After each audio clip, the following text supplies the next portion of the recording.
right, Travis, talk to me about this bill. This is essentially criminalizing religious beliefs. And I don't mean to speak in hyperbole here, but if this bill were to pass, would this prohibit the sale of the Bible that teaches these things about sexual morality? Well, literally, according to how this law is written, yes, it would.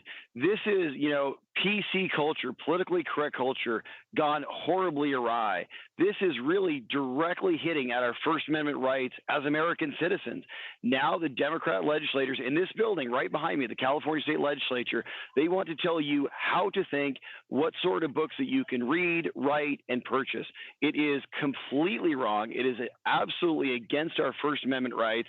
And I, for one, will be a vocal opponent against this if it ever hits the assembly floor. Right. I mean, some of the phrasing here, I read it in the introduction. I want to read it again. They say this includes efforts to change behaviors. I mean, that is the role of parents, to guide their children's behaviors. If they are not allowed to guide their children's behaviors with their religious beliefs, then what rights do parents even have in the state of California?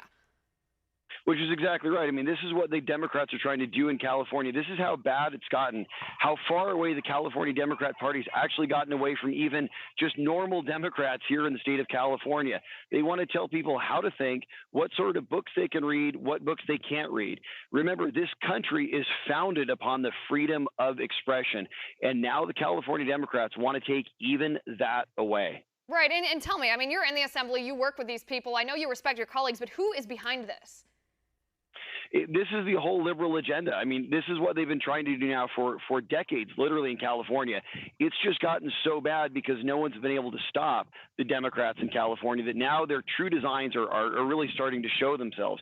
This is all of the Bay Area liberal elite groupthink that we're now seeing in the chamber behind me. Remember, the California legislature has been run for 39 of the last 40 years by the Democrats in California. They have supermajorities in both the Senate and the Assembly that was only broken recently by their own expulsions over sexual harassment allegations. So, I mean, look, it's not as if these guys are a clean house. These guys have been trying to do this for a long, long time. It started out with, this whole concept of politically correct speech, which, thank God, has been blown out of the water by our president, Donald J. Trump. Now they want to tell you not only, what is it polite to say, but here's what you actually can say, what you can't say. Here's the sorts of books you can read and can't read. And by the way, as this bill is written, it would be banning the Bible in California. Right, and there is some irony, by the way. I want to go back to that point you made. There is some irony that the same party who lost their majority because of sexual immorality wants to ban books that are guidelines on sexual morality.